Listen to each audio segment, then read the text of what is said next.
अस्सलाम वालेकुम गाइस, मैं हूं सना खान और आज मैं आपके साथ जो वीडियो शेयर करने वाली हूं वो है डेटाबेस से रिलेटेड।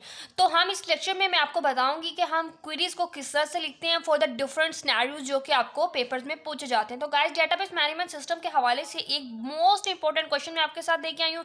जैसा कि आपको पता है कि मैं बहुत ही इंपॉर्टेंट क्वेश्चन जो होते हैं डिफरेंट सब्जेक्ट्स के एग्जाम प्रिपरेशन के पॉइंट ऑफ व्यू से, तो वो मैं आपके साथ डिस्कस करती हूँ। तो गाइस, इस लेक्चर में मैं आपके साथ डिस्कस करूंगी कि हम डिफरेंट सिनेरियोज के लिए क्वेरीज को किस तरह से ड्रॉ करते हैं, किस तरह से क्रिएट करते हैं, किस तरह से डिज़ाइन करते हैं। तो गाइस, आपसे रिक्वेस्ट है कि अगर अभी तक आपने मेरा चैनल सब्सक्राइब नहीं किया तो प्लीज़ लाइक और सब्सक्राइब करना बिल्कुल ना भूलिएगा और बेल आइकन का बटन दबाना बिल्कुल ना भूलिएगा, क्योंकि मेरी आने वाली हर वीडियो आप तक पहुंचे और आप ही का फ़ायदा होगा इसमें, क्योंकि मैं मोस्ट इंपॉर्टेंट क्वेश्चंस आपके साथ, मोस्ट इंपॉर्टेंट टॉपिक्स आपके साथ शेयर कर रही हूँ। तो ऑफकोर्स मैं नहीं चाहती कि जो ये मोस्ट इंपॉर्टेंट और in a simple and easy way जो मैं आपको समझाती हूँ वो उससे कुछ बच्चे महरूम रह जाए, मतलब उनको ये समझ ना आ सके या वो इस बात पर छोड़ दे कि भाई ये तो बहुत डिफिकल्ट है, ये हमसे हो ही नहीं सकता। इसलिए मैं बहुत सिंपल और बहुत ही ईजी वे में आपके पास मोस्ट इंपॉर्टेंट टॉपिक्स लेके आती हूँ। So let's start. The first one query is the write a query to get detail of those employees whose employee name are not Roy, Smith and Johan. ये guys, ये जो मैंने कुछ questions लिए हैं ये पास पेपर्स के अकॉर्डिंगली लिए हैं, ठीक है। तो ये मोस्ट इंपॉर्टेंट क्वेश्चंस हैं जो कि आपको लाजमी तौर पे आने चाहिए और पेपर की प्रिपरेशन के लिए आपको इन क्वेश्चंस की प्रैक्टिस करनी होगी। तो लेट्स स्टार्ट कि हमारे पास जो क्वेश्चन नंबर 1 है वो कह रहा है कि एक क्वेरी लिखो, ठीक है, to get detail of those employees, ठीक है, whose employee name are not. इसमें हम क्या करेंगे, हम वो कह रहे हैं कि आपने डिटेल लेनी है to get detail of those employees, मतलब पूरे एम्प्लॉयज़ की आपने पूरी की पूरी डिटेल लेनी है। जब हम बात करते हैं पूरी की पूरी डिटेल की तो हम सबसे पहले एक कीवर्ड लगाते हैं सेलेक्ट का, जब भी कुछ डिस्प्ले करवाना है। उसने कहा write a query to get, it's mean कुछ हमने डिस्प्ले कराना है, तो डिस्प्ले करने के लिए हम क्या लगाते हैं, सेलेक्ट, राइट। उसके बाद वो कह रहा है gate detail of those employees, means कि सारी की सारी डिटेल हमने शो करनी है। डिटेल किस तरह से शो करते हैं गाइस, ये स्टैटिक का कीवर्ड होता है। इसका मतलब है कि सारी की सारी डिटेल या सारे के सारे कॉलम्स वो डिस्प्ले होनी है, ठीक है। तो डिटेल के लिए हम ये सिंपल लगाएंगे। उसके बाद हम एक कीवर्ड लगाते हैं फ्रॉम का, राइट। अब टेबल का क्या नाम है, इसमें से आप खुद अंदाज़ा लगाएं कि टेबल का क्या नाम है। मीन डिटेल ऑफ एम्प्लॉयज़ है, एम्प्लॉय नेम है, तो ये ऑफ कोर्स टेबल का नाम एम्प्लॉय है, तो मैं इधर लिख दूंगी EMP, मीन्स ये टेबल का नेम है। तो आप क्या लिखते हैं, सेलेक्ट लिखते हैं स्टैटिक फ्रॉम एम्प्लॉय, ठीक है। आप वो कह रहे हैं कि those employees whose employee name are not Roy, Smith and John, तो मैं कीवर्ड लगाऊंगी वेयर का, where employee name not in, यहाँ पर मैं नॉट इन, यहाँ पर आप लिख दें ब्रैकेट में स्मिथ, यही नाम आप लिख दें, रॉय लिखना था पहले, चलो कोई बात नहीं, Smith, Roy, John.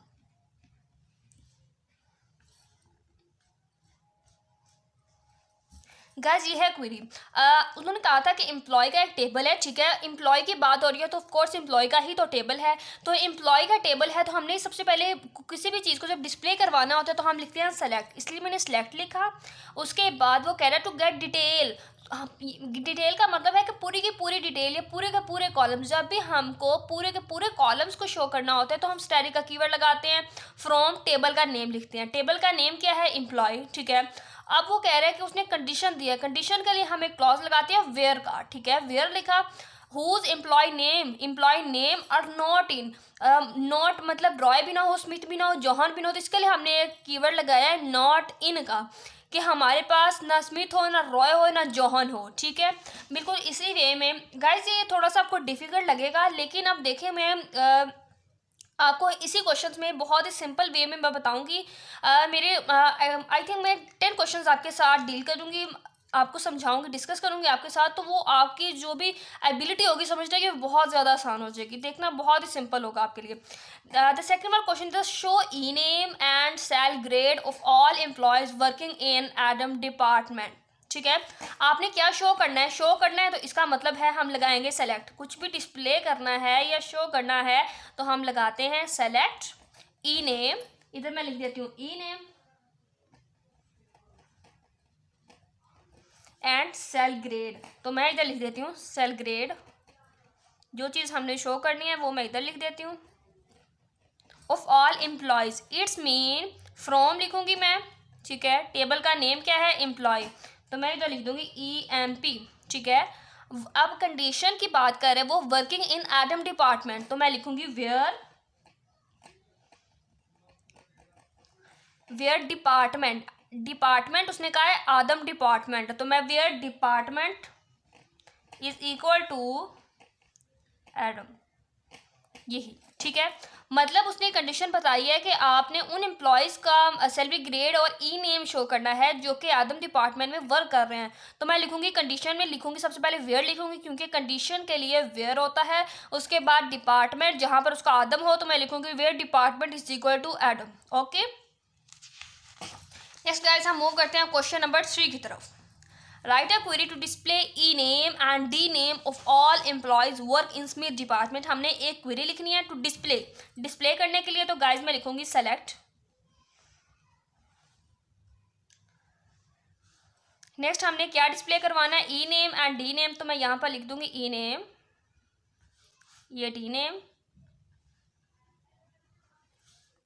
Of all employees, तो फ्रॉम, टेबल का नेम क्या होगा फिर, एम्प्लॉय ही होगा, EMP। Work in Smith department, condition लगाई है, कंडीशन के लिए मैं क्या लगाती हूँ, where employees work in Smith department, department is equal to Smith department, मतलब स्मिथ का डिपार्टमेंट, तो डिपार्टमेंट नेम जो होगा हमारे पास वो क्या होगा, स्मिथ होगा। तो गाइस ये देखें कितनी सिंपल वे में, इजी वे में मैं ये क्वेरी बता दी है।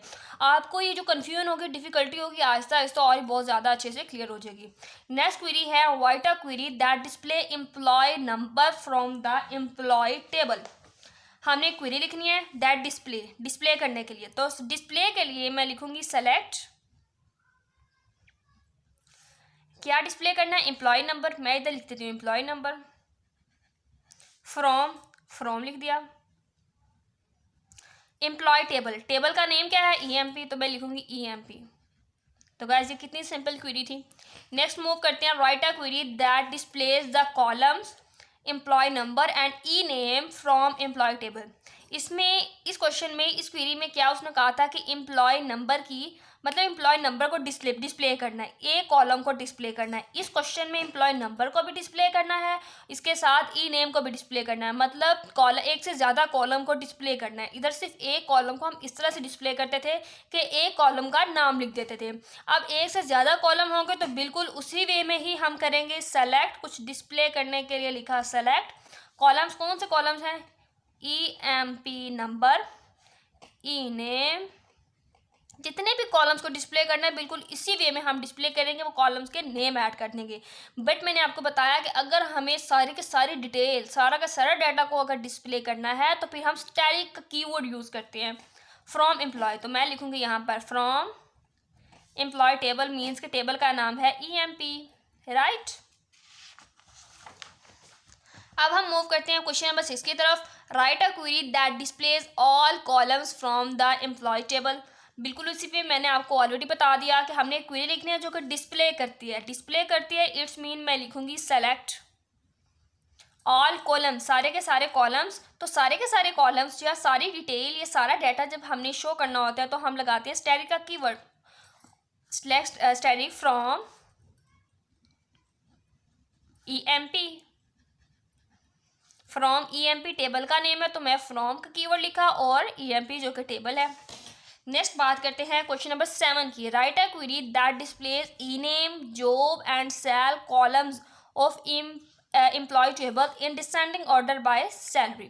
ओके, हमने क्वेरी लिखनी है दैट डिस्प्ले, जो कि डिस्प्ले करती है, तो डिस्प्ले के लिए मैंने लिखा सेलेक्ट, क्या डिस्प्ले करना है, name, job, sal mean salary, ये डिफरेंट कॉलम्स है तो मैंने सारे कॉलम्स के नेम लिख दिया आगे। Of employee table means table का नाम उसने हमें बताया from EMP in descending order. Descending order में करने का क्या तरीका है कि हम यहाँ पर एक क्लॉज लगाते हैं ऑर्डर बाय का, ऑर्डर बाय के थ्रू हम ये करते हैं, तो मैं इधर लिखूंगी order by by, order by क्या है, सैलरी, मतलब सैलरी के अकॉर्डिंगली मैंने डिसेंडिंग ऑर्डर में करना है, तो मैं क्या लिखूंगी, दिस सैलरी, और किस ऑर्डर में, डिसेंडिंग ऑर्डर में, तो मैं इधर लिख दूंगी डिसेंडिंग, डिसेंडिंग के लिए DSC लिख दिया, राइट। तो ये थे गाइस हमारी क्वेरी। इसमें क्या था, वो कह रहा है ऑर्डर बाय का क्लोज लगाया, क्योंकि हाँ जब हमें असेंडिंग ऑर्डर में या डिसेंडिंग ऑर्डर में कुछ शो करना होता है तो फिर मैं एक क्लॉज लगाती हूँ जो कि है ऑर्डर बाय का, ठीक है। उसने कहा सैलरी के अकॉर्डिंगली आपने ऑर्डर करना है, तो मैंने सैलरी लिख दिया। वो कह रहा है डिसेंडिंग ऑर्डर में करना है, तो मैंने आगे डिसेंडिंग लिख दिया, राइट। नेक्स्ट गाइस चलते हैं हम क्वेश्चन नंबर 8 की तरफ, जो कि है write a query that displays names, job and department of all clerks. Right a query that display करना है, इट्स मीन मैं लिखूंगी सेलेक्ट, क्या डिस्प्ले करना है, नेम, सॉरी इधर लिखूंगी name, job and department, department का DP लिख देती हूँ, DEP of all clerks, mean सारे के सारे क्लर्क का हमने शो करना है। तो गाइज अब जरा सोचिए कि हम इसको किस तरह से कर सकते हैं। डिपार्टमेंट ऑफ ऑल क्लर्क्स मतलब सारे के सारे जो क्लर्क्स हैं उनका हमने ये सब कुछ शो करना है। तो इसमें हम करेंगे जी हमने लिख दिया। अब एम्प्लॉय की बात आ रही है तो मैं लिखूंगी फ्रॉम EMP वेयर। बात क्लर्क की आ रही है तो क्लर्क का क्या मतलब है, क्लर्क ऑफ कोर्स कोई ना कोई जॉब होती है, ठीक है। तो मैं इधर क्लॉज लिखूंगी वेयर का, वेयर कंडीशन के लिए होता है, job is equal to clerk, ठीक है। मीन्स वो बात कर रहे हैं कि सारे के सारे क्लर्क्स के डिपार्टमेंट और नेम और जॉब वगैरह डिस्प्ले करो। सारे क्लर्क की बात हुई है तो क्लर्क क्या होती है, कोई पोस्ट होती है ना, क्लर्क होगा, PA हो गया, या कोई भी पोस्ट होगी, प्राइम मिनिस्टर या कोई भी होगी पोस्ट, वो क्या होती है, कोई पोस्ट होती है, कोई जॉब होती है ना कि अब क्या जॉब करते हैं भाई, मैं तो क्लर्क हूँ, इस तरह से करके। तो बात किसकी आ रही है, जॉब की। जहाँ पर job is equal to clerk हो तो हमारे पास इस केस में कंडीशन होगी where job is equal to clerk.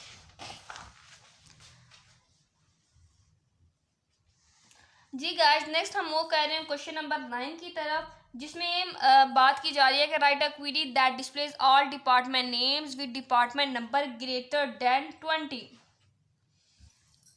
Yes guys, तो गाइस अब देखें ज़रा सोचें कि हम इस क्वेश्चन को किस तरह से सॉल्व कर सकते हैं, या इस क्वेरी के लिए हम मतलब इस सिनेरियो के लिए किस तरह से क्वेरी लिख सकते हैं।